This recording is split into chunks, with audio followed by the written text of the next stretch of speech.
Snow arrived early that year, drifting across the capital like handfuls of white ash scattered from a silent sky. Before dawn, while wealthy families slept beneath velvet blankets and glowing hearths, another world stirred in the narrow alleys beyond the grand avenues. There cold crept beneath doors. Hunger gnawed at small stomachs. Children wrapped in rags huddled together for warmth and prayed that winter would pass them by. Every morning, before the city bells announced the day, a lone woman walked those frozen streets. Her name was Lady Eleanor Whitmore. Most people would not have looked twice at her. At 27, she possessed none of the dazzling glamour society celebrated. Her gowns were carefully mended. Her gloves had been repaired more times than anyone could count. Though born into nobility, she carried herself with the quiet simplicity of a village schoolteacher rather than a lady of rank. Years earlier, her father had died carrying a secret. The Whitmore fortune had vanished long before his death. Debts, failed investments, and poor decisions had consumed nearly everything. By the time Eleanor inherited his estate, little remained except a small cottage on the edge of the city and enough income to survive modestly if she spent carefully. She never spent carefully. Not where children were concerned. Wrapped in a faded brown shawl that concealed most of her face, Eleanor moved through the snow carrying baskets of bread, pots of soup, blankets, and medicine purchased with money she could scarcely afford to lose. The children knew nothing of titles. They knew only kindness. To them she was the winter angel. When she appeared, empty hands became full. Empty stomachs stopped aching for a few precious hours. Forgotten children felt remembered. That morning she found 6 boys crowded beneath a collapsed cart near the market square. Their cheeks were hollow. Their fingers trembled from cold. Without hesitation, she distributed warm bread from her basket. The youngest boy stared at the loaf in disbelief. "Is it really for us?" he whispered. Eleanor smiled. "It is." The child clutched the bread against his chest as though it were treasure.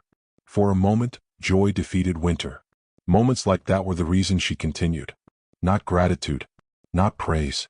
Simply the sight of fear disappearing from a child's eyes. As the weeks passed, snow accumulated on rooftops and windowsills. Eleanor's own meals grew smaller.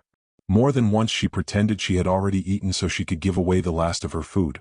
When a fever spread through the poorer districts, she purchased medicine instead of coal for her cottage. Several nights she slept beneath extra blankets because there was no fire. She never regretted it. Each sacrifice felt small compared to a hungry child. One afternoon she arrived at an abandoned warehouse where dozens of orphans sheltered from the wind. The smell of damp wood and sickness lingered in the air. Eleanor spent hours cleaning wounds, distributing soup, and wrapping blankets around shivering shoulders. The children crowded around her as though she carried sunlight beneath her shawl. A little girl tugged gently at her sleeve. "Will you come tomorrow?" Eleanor brushed a loose strand of hair from the child's face. "Yes. You always come." The certainty in the girl's voice nearly broke her heart. Because one day she might not be able to. Her savings dwindled with every passing winter. The burden grew heavier each year. Yet every time she considered stopping, another frightened face appeared before her. Another child needed help. Another life depended upon her choice. So she continued. Across the city, another life unfolded beneath entirely different circumstances. Duke Adrian Blackwood stood among the most powerful men in the kingdom. At 38, he possessed immense wealth, vast estates, and influence that reached from parliament halls to royal drawing rooms.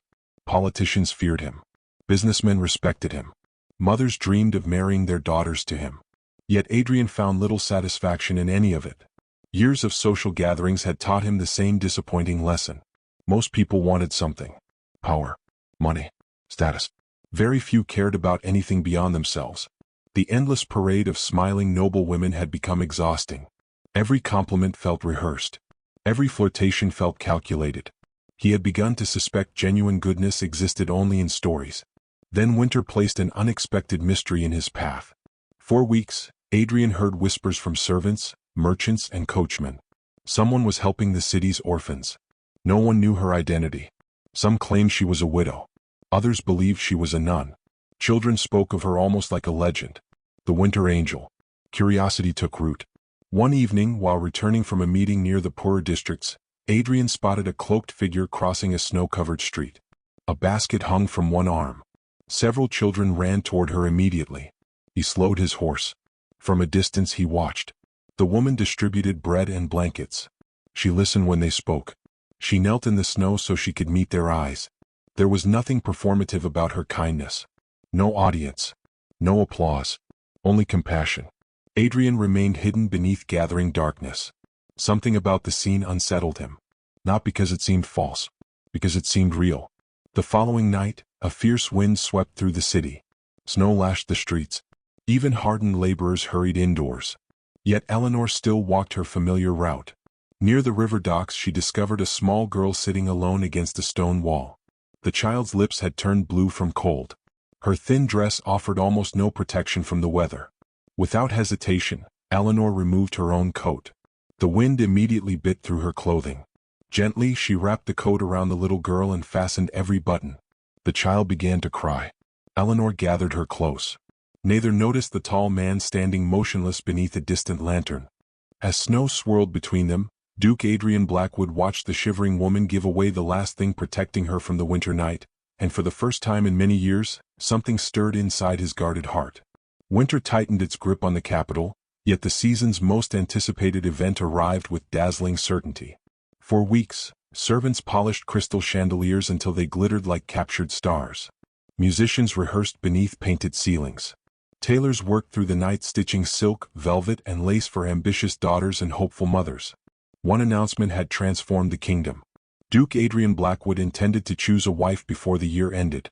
The news spread faster than wildfire. Every noble family saw opportunity. Every ambitious mother saw destiny. Every unmarried lady saw a crown hidden inside a wedding ring. No one pursued that dream more aggressively than Lady Vivian Ashcroft. Vivian possessed the sort of beauty artists struggled to capture. Golden hair flowed like sunlight across her shoulders. Her gowns arrived from the finest dressmakers in Europe. Wherever she appeared, heads turned instinctively. She had spent years cultivating admiration.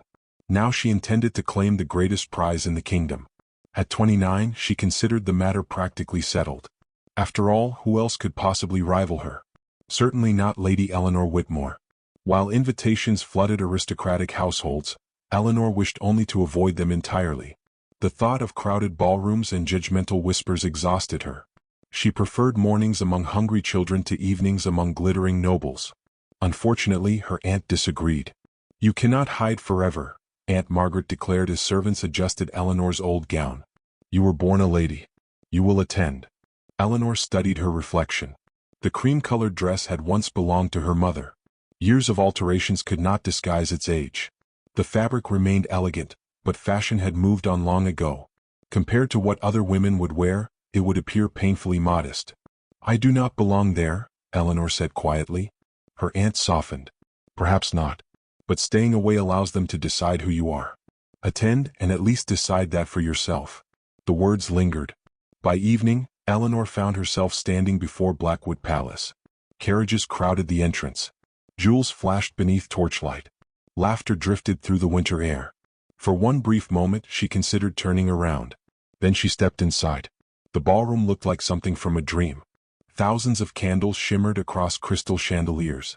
Gold accents reflected warm light onto polished marble floors. Music floated through the room with effortless grace. Everywhere Eleanor looked, wealth announced itself. Diamonds sparkled. Silks rustled. Titles carried more value than character. Almost immediately she felt invisible. Or worse, noticeable for all the wrong reasons. Several ladies glanced toward her gown before exchanging knowing smiles. A cluster of young noblewomen whispered behind jeweled fans. Eleanor recognized the look. Pity mixed with amusement. She had seen it many times before.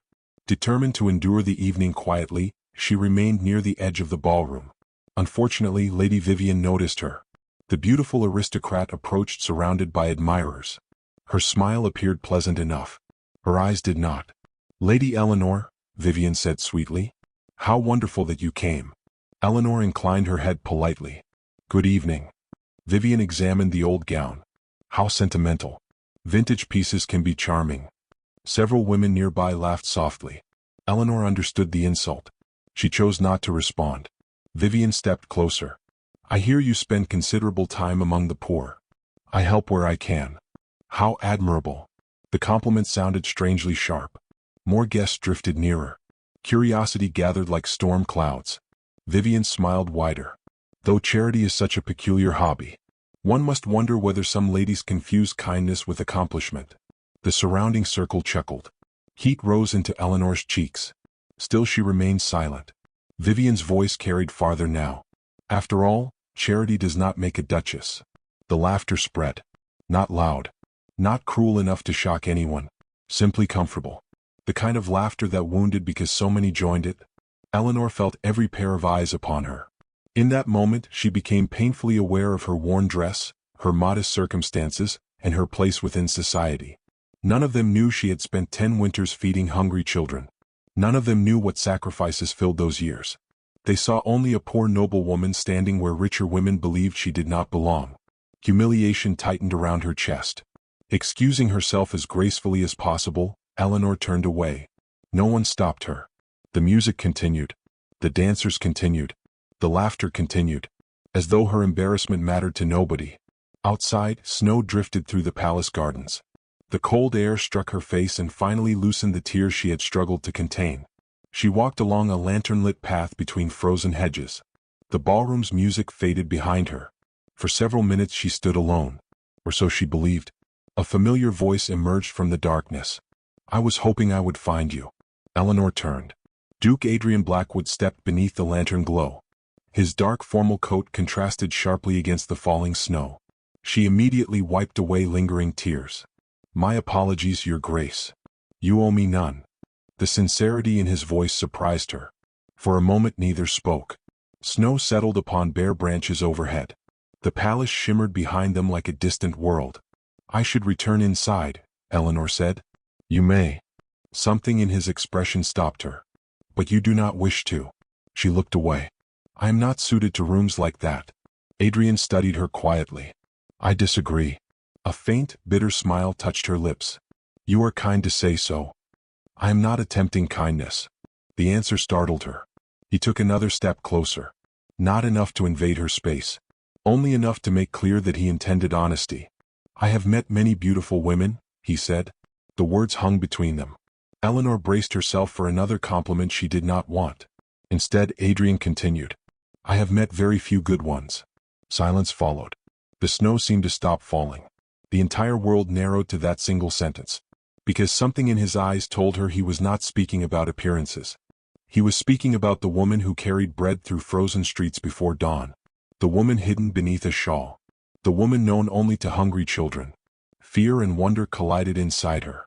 Then Adrian's gaze softened further, and Eleanor realized with sudden certainty that he knew far more about her secret winters than anyone else ever had, leaving her heart racing as the ballroom lights glittered behind them. The storm arrived just after midnight. Snow swept across the capital in fierce white waves, erasing roads, rooftops, and landmarks beneath a veil of relentless winter. The wind howled through narrow streets like a living thing, rattling shutters and driving most sensible citizens indoors. Lady Eleanor Whitmore had never been particularly sensible where children were concerned. Before dawn, she wrapped herself in a wool shawl and carried fresh bread toward the old St. Agnes orphanage at the edge of the city. The building was aging and overcrowded, but it sheltered nearly 50 children who had nowhere else to go. Several of them waited eagerly for her visits. That morning she never reached the front door. Halfway down the street, a terrified scream shattered the storm. Then another. Then dozens. Eleanor looked up. Orange light flickered against the snowy darkness. Her heart stopped. St. Agnes was burning. The orphanage stood engulfed in flames. Fire burst from shattered windows. Thick black smoke rolled into the sky. Children cried for help from inside the building while frantic townspeople gathered helplessly outside. The storm made everything worse. Snow fought the fire from above while fierce winds fed it from every side. Eleanor dropped her basket and ran. "Lady, wait," someone shouted. She ignored them. A matron stumbled from the entrance coughing violently. "The children," the woman cried. "Some are still inside." Without hesitation, Eleanor rushed through the doorway. Heat slammed into her face. The world transformed into smoke, fire, and chaos. Wood crackled overhead. Walls groaned. The air tasted of ash. Children screamed from somewhere beyond the darkness. "Eleanor." A familiar voice called her name from behind. She glanced back briefly. Duke Adrian Blackwood had just arrived on horseback with several men. Snow covered his shoulders. Alarm filled his face. "Get out of there." She shook her head. "There are children inside." Before he could stop her, she disappeared deeper into the burning building. Smoke stung her eyes. Every breath hurt. She moved room by room through the orphanage, calling for survivors. The first child she found was a little girl trapped beneath a fallen shelf. Eleanor lifted the debris despite the pain shooting through her arms. "Can you walk?" The girl nodded through tears. "Follow the wall and keep low." Together they reached the entrance. Firefighters carried the child away. Eleanor immediately turned back. The second floor had become an inferno. Yet somewhere above, frightened voices still echoed. Ignoring fear, she climbed the staircase. Each step creaked dangerously beneath her weight. Smoke thickened. The heat became nearly unbearable. At the top floor, she discovered 3 boys trapped inside a dormitory. Flames blocked the nearest exit. The youngest boy clung desperately to his brothers. "We can't get out," he sobbed. "Yes, you can." Eleanor tore blankets from nearby beds. She soaked them with water from a basin untouched by fire. Then she wrapped the children together beneath the wet fabric. "When I say run, don't stop." The boys nodded. Eleanor led them through the smoke. Minutes later they emerged outside. The crowd erupted into relieved cheers. Still she was not finished. A terrified matron grabbed her arm. "Please don't go back." "How many remain?" The woman hesitated. "1." That was all Eleanor needed to hear. She turned toward the burning building again. The roof was beginning to collapse. Firefighters shouted warnings. Townspeople pleaded. Nothing reached her. 1 child remained inside. Therefore she would go back. Snow melted instantly against her skin as she crossed the threshold once more. The orphanage had become a furnace. Visibility vanished completely. She searched room after room. Nothing. Then faintly she heard crying. A small voice. Somewhere upstairs. Eleanor followed the sound. Each step felt like walking deeper into death itself. At last she found a little boy hiding beneath a bed frame. The child looked no older than 6. His face was streaked with soot. "I was scared," he whispered. "I know." She knelt beside him. "But we're leaving now." The boy wrapped his arms around her neck. Eleanor lifted him and turned toward the stairs. Then a thunderous crash shook the building. The staircase collapsed. Her path vanished. For the first time, fear pierced her determination. Flames spread rapidly through the corridor. Smoke swallowed the ceiling. The building groaned around them. She searched desperately for another escape. There was none. Outside, Duke Adrian watched part of the roof cave inward. His blood ran cold. "Eleanor." No answer came. One of his men seized his arm. "Your Grace, it's too dangerous." Adrian barely heard him. All he could see was the woman who had spent 10 winters saving children. The woman willing to sacrifice everything for strangers. The woman he could not stop thinking about. Without another word he ran into the fire. The heat struck him immediately. Smoke clawed at his lungs. Yet he pressed forward. Room after room blurred together. Then he heard coughing. Following the sound, he reached a corridor moments before another beam crashed from above. There she was, covered in soot, holding a frightened child, still searching for a way out. Relief flooded him so powerfully it almost hurt. "Eleanor." She turned. For 1 second neither spoke. The fire roared around them. Then Adrian crossed the distance separating them. "I told you to stay out. And I ignored you." Despite everything, a faint smile touched his face. Clearly. Another section of ceiling collapsed nearby. The moment shattered. Adrian looked around quickly. A narrow service passage remained partially intact. "It leads outside." Together they ran. The boy clung tightly to Eleanor while flames chased them through the corridor. Halfway there, a burning beam crashed directly into their path. There was no time. Adrian threw himself forward. The impact knocked him to the floor. Pain exploded through his shoulder. But the beam missed Eleanor and the child. "Move," he shouted. They kept running. Moments later they burst through a rear doorway into the storm. Cheers erupted from every direction. The final missing child was safe. Then the orphanage roof collapsed entirely. The crowd watched in stunned silence. Eleanor's strength finally abandoned her. The little boy was lifted from her arms. The world tilted. Darkness rushed forward. The last thing she felt was Adrian catching her before she struck the ground. Hours later she awoke in a quiet room surrounded by worried faces. Snow tapped softly against the window. Her lungs burned. Her body ached. Yet before asking where she was, before asking what had happened, before asking whether she would recover, Eleanor searched the room with frightened eyes and whispered only one question. Were the children saved? And in that single moment, Duke Adrian Blackwood realized he was hopelessly, irrevocably in love with her. The heroism displayed at St. Agnes Orphanage should have ended every whisper against Lady Eleanor Whitmore. Instead, it began them. For several days after the fire, the capital spoke of little else. Newspapers printed dramatic illustrations of smoke, flames, and rescue. Shopkeepers retold the story to customers. Carriage drivers repeated it to passengers. Children who survived the disaster described Eleanor with shining eyes and absolute devotion. Yet admiration has always possessed a jealous twin: suspicion. The moment people learned that Duke Adrian Blackwood had personally carried Eleanor from the burning building, curiosity transformed into gossip. Gossip transformed into rumor. Rumor transformed into something far uglier. At first the accusations were subtle. Some claimed the entire situation had been exaggerated. Others suggested Eleanor had merely been fortunate enough to receive attention from a powerful man. Then the stories grew darker, more deliberate, more cruel. Within weeks, society seemed determined to rewrite everything she had done. Elegant ladies gathered in drawing rooms and discussed her over tea. Gentlemen exchanged smirking observations inside private clubs. Newspaper columns began asking carefully worded questions that sounded innocent while planting seeds of doubt. Why had Duke Adrian suddenly become interested in Lady Eleanor? Why had the mysterious winter angel revealed herself now? Was her charity truly selfless? Or had it always been a performance? Eleanor discovered the rumors the same way everyone else did. Through whispers that suddenly stopped when she entered a room. Through invitations that quietly disappeared. Through acquaintances who smiled less warmly than before. Each wound was small. Together they became exhausting. One snowy afternoon she entered a bakery where she regularly purchased bread for the children. The conversation inside halted immediately. A pair of women glanced toward her. One whispered something. The other laughed. Eleanor lowered her eyes and completed her purchase without speaking. Outside the cold felt kinder than people. The attacks intensified because Lady Vivian Ashcroft refused to accept defeat. The kingdom's celebrated beauty had spent years believing herself destined to become Duchess of Blackwood. Now every glance Adrian directed toward Eleanor felt like a personal humiliation. Vivian responded the only way pride often responds: by striking back. At social gatherings she questioned Eleanor's motives. At dinner she repeated carefully chosen rumors. She never openly lied. She simply encouraged others to reach the conclusions she wanted.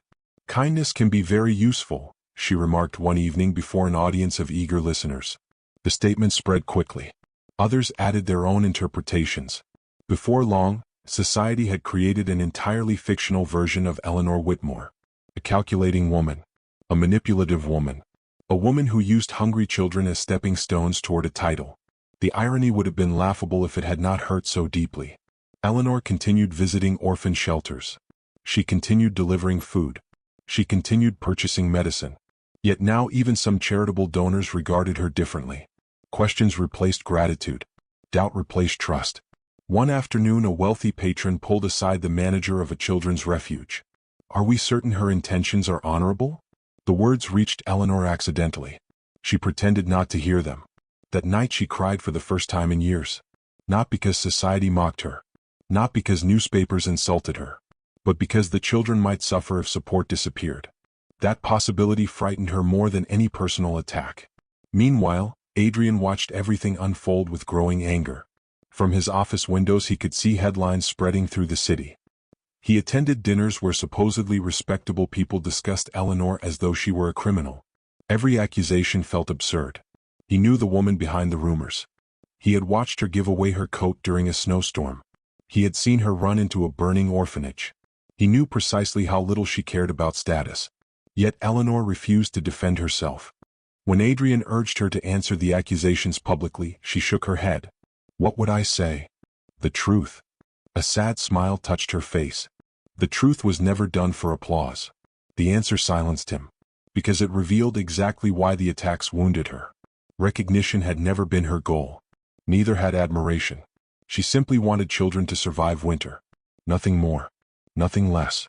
The campaign against her reached its peak at the beginning of February. 3 major newspapers published nearly identical articles questioning her character. The accusations spread across the kingdom. Even distant towns began hearing distorted versions of her story. For a brief time it seemed society had won. Then an unexpected voice stepped forward. His name was Thomas Reed. Few citizens recognized him. He was an elderly former servant who had worked for Eleanor's father decades earlier. Age had bent his shoulders and silvered his hair, but his memory remained sharp. He arrived at a newspaper office carrying several weathered boxes. Inside lay 10 years of records, receipts, letters, account books, financial documents, proof. Editors initially dismissed him. Then they examined the contents. Everything changed. The records revealed a truth so overwhelming that denial became impossible. Year after year, Eleanor had sold pieces of her inheritance. Not for luxury. Not for comfort. For children. A necklace inherited from her mother had funded medicine during a fever outbreak. Paintings once displayed in the Whitmore estate had purchased blankets during a brutal winter. Silver heirlooms had paid for bread kitchens. Family treasures had financed shelters. School books. Food. The evidence stretched across an entire decade. Every sacrifice carefully documented. Every expense accounted for. The revelations exploded through the capital. Newspapers rushed to publish corrections. Citizens read the records in stunned silence. People who had mocked Eleanor suddenly confronted something uncomfortable. Their own reflection. While they attended balls, she fed hungry children. While they purchased jewels, she sold hers. While they gossiped, she quietly saved lives. Shame moved through the city like another winter storm. One by one, former beneficiaries began speaking publicly. Young apprentices described the schoolbooks she had provided. Mothers recalled medicine that saved their children. Former orphans told stories of bread appearing when starvation seemed inevitable. The truth became impossible to ignore. And nowhere did that truth strike harder than among the children themselves. Several hundred gathered outside the city square carrying small candles despite the cold. When reporters asked why they had come, a boy stepped forward. He held a worn loaf of bread against his chest. His answer appeared in newspapers throughout the kingdom the following morning. She helped us when nobody was watching. By sunset, the same city that had condemned Eleanor began demanding to know who had orchestrated the lies, and across the capital, powerful eyes slowly turned toward Lady Vivian Ashcroft. Spring arrived cautiously, as though the kingdom itself was uncertain whether winter had truly surrendered. The snow that had once buried the capital now lingered only in scattered patches beneath stone walls and shaded gardens. Sunlight returned to the city streets. Market squares filled with voices again. Children played where months earlier they had searched desperately for warmth. Yet inside society's highest circles, another storm was gathering. The royal spring ball approached. It was the largest social event of the year. Kings, ambassadors, ministers, noble families, military commanders, and foreign guests would attend. More importantly, it would be Duke Adrian Blackwood's first major public appearance since the revelations surrounding Lady Eleanor Whitmore. Speculation consumed the kingdom. Every newspaper published predictions. Every drawing room hosted debates. Everyone wanted to know the same thing. Who would become the future Duchess of Blackwood? Many still believed Lady Vivian Ashcroft retained a chance. Beauty, status, wealth, and influence remained powerful currencies. Others argued that Adrian's growing admiration for Eleanor had become impossible to ignore. The uncertainty transformed the approaching ball into something far greater than a celebration. It became a verdict, a choice, a moment that would reveal what kind of kingdom they truly lived in. The invitation arrived at Eleanor's cottage 3 days before the event. She stared at the elegant envelope for several minutes before opening it. Inside rested a handwritten note. Not from a secretary. Not from a servant. From Adrian himself. I hope you will attend. No title. No formal language. No elaborate explanation. Just a simple request. Yet somehow it felt heavier than any grand declaration. Eleanor folded the note carefully. Her heart would not stop racing. The months since the fire had changed everything. The city now viewed her differently. People greeted her warmly. Shopkeepers smiled when she entered. Children ran to embrace her openly. Yet the attention still felt uncomfortable. She had spent 10 years working in shadows. Living in sunlight remained unfamiliar. Part of her wanted to avoid the ball entirely. Part of her feared what might happen there. And another part feared what might not. Because despite everything, Adrian had never spoken directly about his feelings. There had been glances, conversations, moments, but never certainty, never promises, only possibility. The night of the ball arrived beneath a sky crowded with stars. Blackwood Palace blazed with light. Crystal chandeliers illuminated towering halls. Fresh flowers filled every corridor with fragrance. Music drifted through open doors like flowing water. Guests arrived in endless waves. Diamonds glittered. Silk shimmered. Titles and fortunes mingled beneath painted ceilings. Among them walked Lady Vivian Ashcroft. She wore silver satin embroidered with pearls. Every detail had been chosen carefully. Every movement projected confidence. Though public opinion had shifted against her, pride refused to surrender. She still believed beauty could win. She still believed Adrian would choose reason over sentiment. Most importantly, she still believed Eleanor Whitmore did not belong beside a duke. Across the ballroom, Eleanor entered quietly. Her gown was elegant but simple. Ivory silk replaced the worn dresses society once mocked, yet nothing about her appearance felt excessive. She wore no extravagant jewels. No dazzling tiara. Only a small silver pendant that had belonged to her mother. Several conversations paused as she passed. Not because people wished to ridicule her. Because they wished to see her. Many lowered their eyes in embarrassment. They remembered what they had once said. They remembered how quickly they had judged. Eleanor offered polite smiles. She carried no bitterness. That fact alone made them feel even smaller. Then the musicians abruptly changed melodies. The room fell silent. Duke Adrian Blackwood had entered. He wore formal black evening attire that emphasized the authority he carried so naturally. Yet tonight something seemed different. The reserved people associated with him had softened. Purpose shone clearly in his eyes. The crowd watched carefully. Everyone understood what this evening represented. Adrian exchanged greetings with diplomats. He acknowledged ministers. He spoke briefly with members of the royal family. Yet his attention seemed elsewhere. Searching. Waiting. Eventually his gaze found Eleanor. The distance separating them suddenly felt charged with unspoken meaning. For a moment neither moved. The ballroom disappeared. The music faded. Only recognition remained. Then Adrian crossed the room. Dozens of conversations died instantly. People turned. Whispers stopped. Expectations rose. He walked directly toward Eleanor. Halfway there, Lady Vivian stepped gracefully into his path. A collective breath swept through the ballroom. This was the moment many had anticipated. Vivian smiled beautifully. "Your Grace." Adrian bowed politely. Nothing more. No lingering conversation.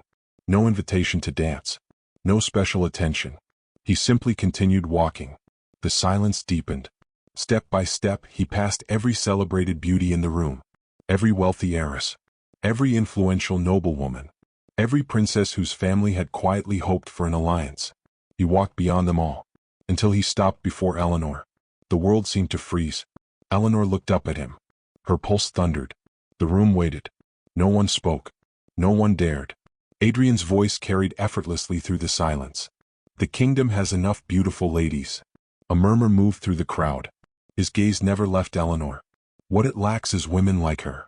Shock rippled across the ballroom. Several guests exchanged astonished glances. Others felt emotion rising unexpectedly within their chests. Because everyone knew exactly what he meant. Adrian turned slightly, addressing the entire room now. When children were hungry, she fed them. His words echoed beneath the chandeliers. When they were cold, she warmed them.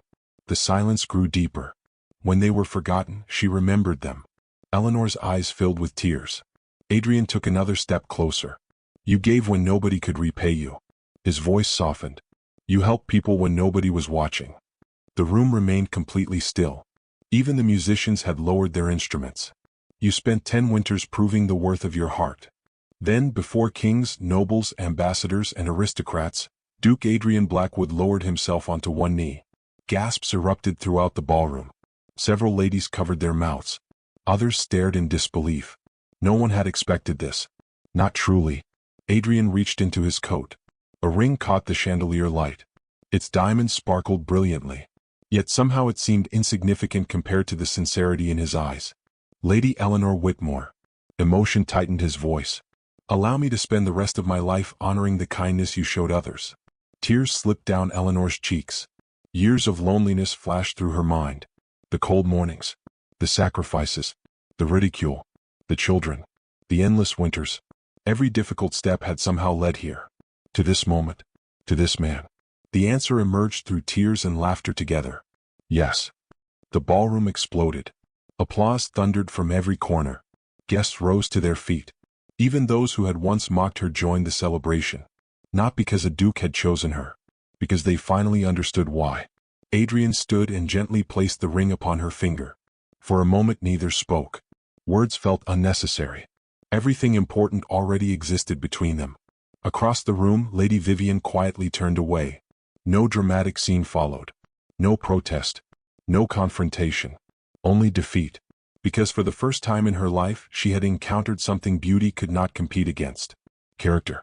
Months later, wedding bells rang across the kingdom. Thousands gathered to witness the ceremony.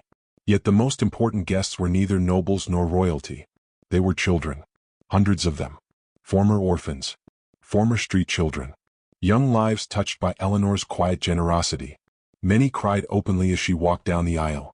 Others smiled with overwhelming pride. The celebration lasted for days. But Eleanor's greatest project began immediately afterward. Together, she and Adrian transformed a vast section of Blackwood Palace into the kingdom's largest orphan home. Dormitories replaced unused guest wings. Classrooms filled empty halls. Libraries, kitchens, gardens, and medical rooms appeared where luxury had once stood unused. The palace became more than a residence. It became a sanctuary.